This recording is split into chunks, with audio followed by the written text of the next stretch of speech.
Hey everyone, I'm Daniel Cohn, the editorial director of Spin, and we're here today with Devon Gilfillian. How are you? I'm so good, Daniel. Thank you for having me, man. It's the best day of my life.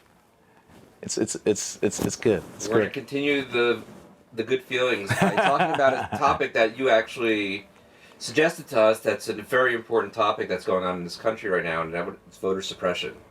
So, Absolutely. how did you find yourself first getting involved in the issue and it jumping out to you as something it's obviously an important issue, but why for you is it an important issue? It became a huge issue, bigger than anything during the pandemic in 2020 is when I really started to open my eyes and see how difficult it was for people to make their voices heard. And I went out to a protest after George Floyd was killed and saw people playing instruments, and I was like, man, I want to do that. I want to bring my guitar out, and went back and learned what's going on. And as I was learning, I was learning that song on acoustic, and as I was like, this is these words. This is crazy that it's already been said.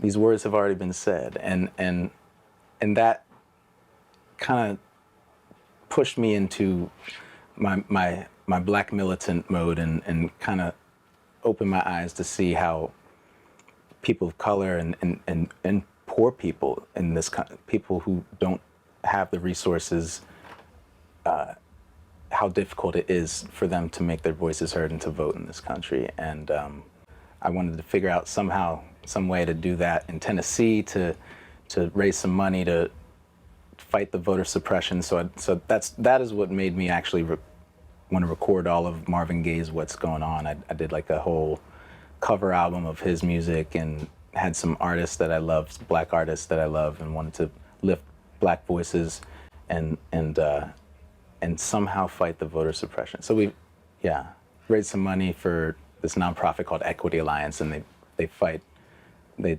educate communities and get them up to speed, and register to vote and everything. So It's interesting that as much as local governments are trying to do that, it's really strengthened voters' resolve that you're like, okay, you're going to make it harder. Well, we're just going to wait 5 hours now to get our voice heard because you're not going to take that away from them, which is how democracy, in a functioning democracy, they don't have to go to such extremes, but it shows how the will of the people, as much as maybe governments want to suppress the voice, that people are like, you know what, you could try, but we're sticking it out. And have you noticed anything like that in your community where people are just like going to keep fighting against it and do whatever it takes to have their voice heard? absolutely. And Nashville it feels like it's a progressive town in the sense of wanting to make people's voices heard. And the community there cares a lot.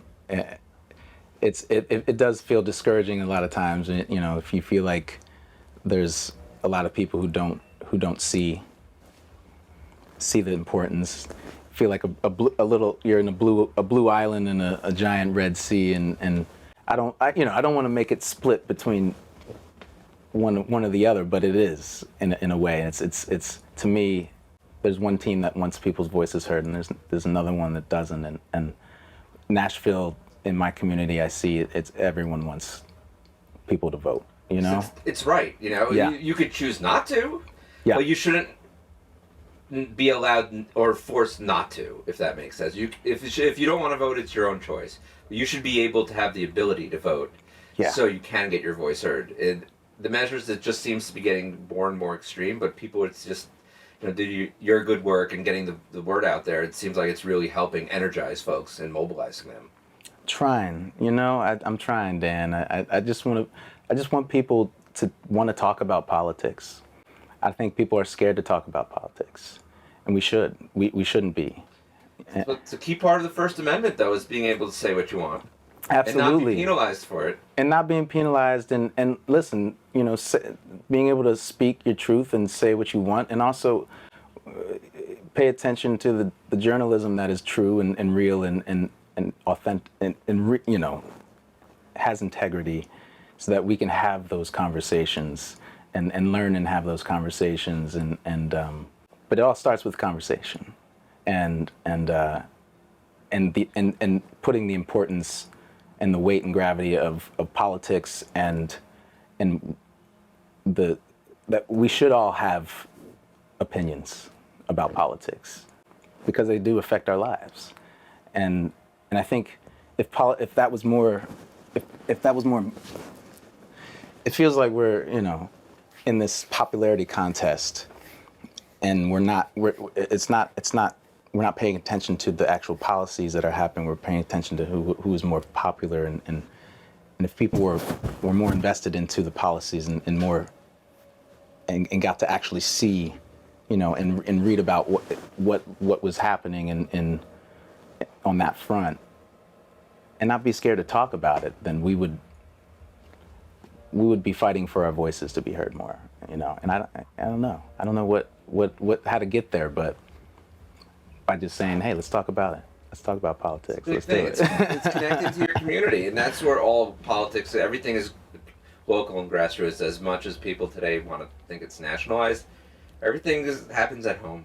Yeah, absolutely.